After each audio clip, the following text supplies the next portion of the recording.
Pasaka apie varinį miestą.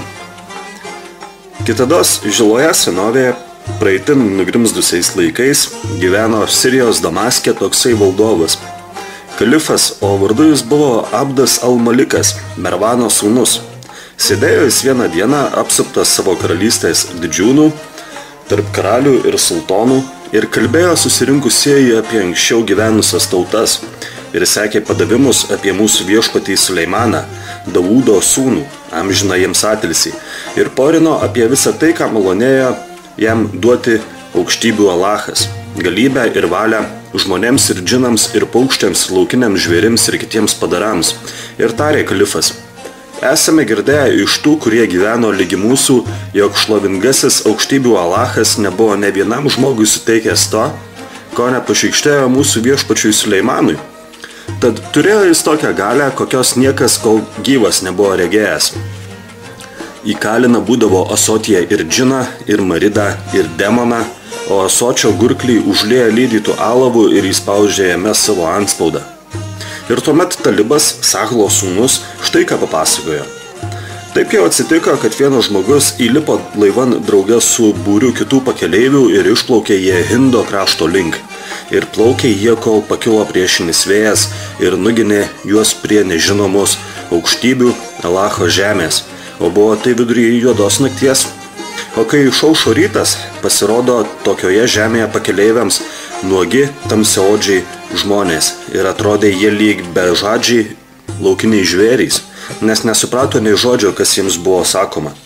Turėjo jie ir karalių, tokį pat juodą kaip ir jie, ir tik jis vienas mokėjo arabiškai. Vos išvydęs laivą ir pakeleivius, išėjo karalius saviškių apsuptas ir pasveikino atvykėlius ir pasiteiravo, kokio jie tikėjimo. Ir kai pakeleiviai apsakė karaliui, kas jiems nutiko, šis tarė: nieko nebijokite. O kai laivo kapitonas pasidomėjo, koks tų juodukų tikėjimas, pasirodė, jog jie išpažino tikybą buvusią prieš islamą, prieš mūsų pranašo Muhamedo atėjimą. Ir tarė tuomet pakeleiviai: nesuprantame, ką čia mums pasakoji ir nieko nesame girdėję apie tokią tikybą. Ir atsakė jiems tuomet juodukų karalius: prieš jūs nebuvo čionai atklydęs nei vienas Adomo sūnus. Taip taręs, karalius suruošė jiems vaišes ir gausiai patiekė žvėrienos, paukštienos ir žuvies, nes tik tuo ir maitinosi žmonės tame krašte. Vėliau pakeleiviai išlipo iš laivo pakrantėn ir nuėjo pasižvalgyti po miestą. Ir pamatė jie žvejį, leidžiantį jūron tinklą, o kai šis ištraukė tinklą, gulėjo jame varinis asotis alavų užlietų gurklių ir buvo jis užantspauduotas paties Suleimano, Daudo sūnaus. Amžiną jiems atilsį tą suteikė Alachas. Žvejys paėmė asotį ir sukūlė, ir pradėjo tuomet išėjo rūkti melsvi dūmai ir iškilo lygi pat dangaus ir išgirdo pakeleiviai šiurpų balsą: malonės, malonės, o Alacho vietininkė. Paskui susirinko tie dūmai į daiktą ir pasirodė baisinga būtybė, kurią praregėję visi nustėro iš siaubo, o tos pabaisos galvas siekė aukščiausių kalnų viršūnės. Tačiau netrukus pamėklė dingo.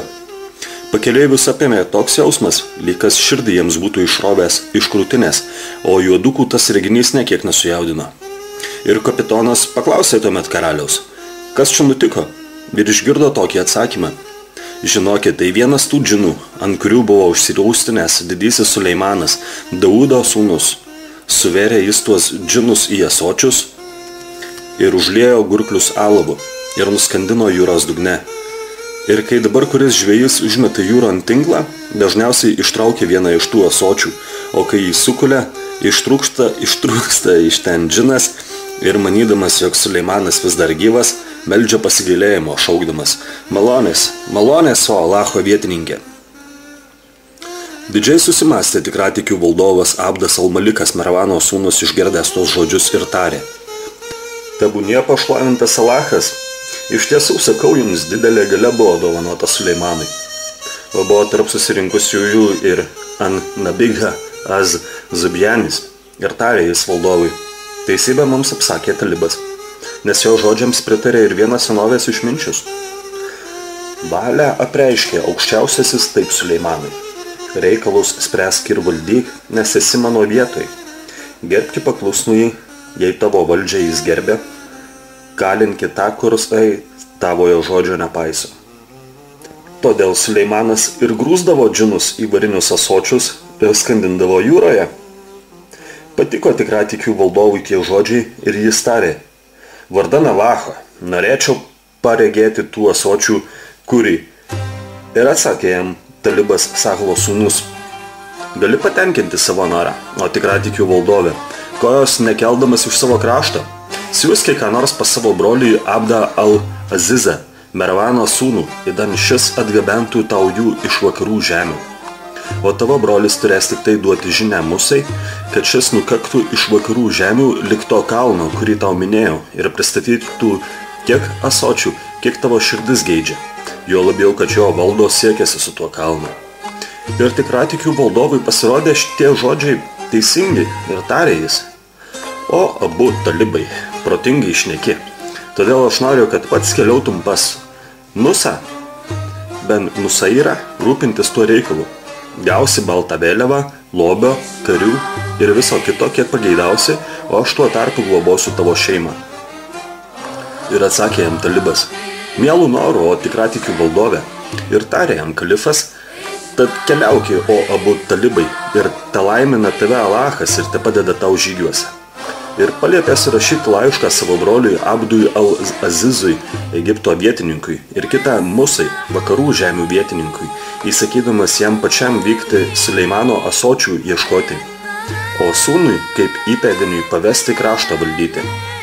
Kalifo laiške Musai taipogi buvo nurodyta, kad pasiimtų vedlių ir nešykštėtų pinigų, kad pasiteltų kuo daugiau vyrų ir nebandytų delsti ar išsisukinėti.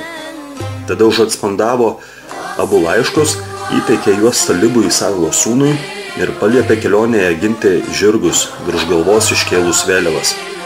Paskui kalifas davė jam pinigų, raitininkų bei pėsčių vyrų, įdan būtų gera parama kelyje, o galiausiai jo šeimos poreikiams dosne ranka pažėrė krūvas auksinių.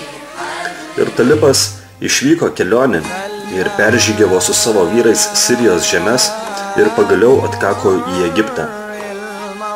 Čia išskubėjo jo pasitikti to krašto emyras ir priėmė jį savo rūmuose ir svetino su didžiausia pagarba. Vėliau davė jis Talibui vedlį, įdan lydėtų ligi aukštutinio Egipto ir nuvestų pas emyrą Musa ben Musairą. Ir vos tik gavęs žinę apie Talibo atvykimą, Musa išjojo jo pasitikti, o susitikęs džiaugsmingai pasisveikino. Talibas įdavė jam kalifo laišką, o šis paėmė jį, perskaitė ir supratęs, kas jame rašoma, palietė juos apgalvą ir tarė: klausau ir vykdau tikratikių valdovo žodį.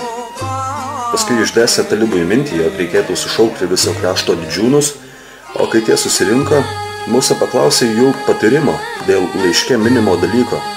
Ir atsakė jam didžiūnai: jeigu tau reikia žmogaus, kuris nurodytų kelią į aną kraštą, kreipkis į šeichą Abdą as-Samadą, Abdo al-Kuduso as-Somudžio sūnų. Tai didelio proto vyras, daug keliavęs, skersai išilgai išvaikščiojęs visas stepes ir dykumas, apiplaukęs visas jūras, puikiai pažįstęs visų žemių bei šalių žmonės ir papročius. Kreipkis į jį ir jis nuves tave, kur tik panorėsi.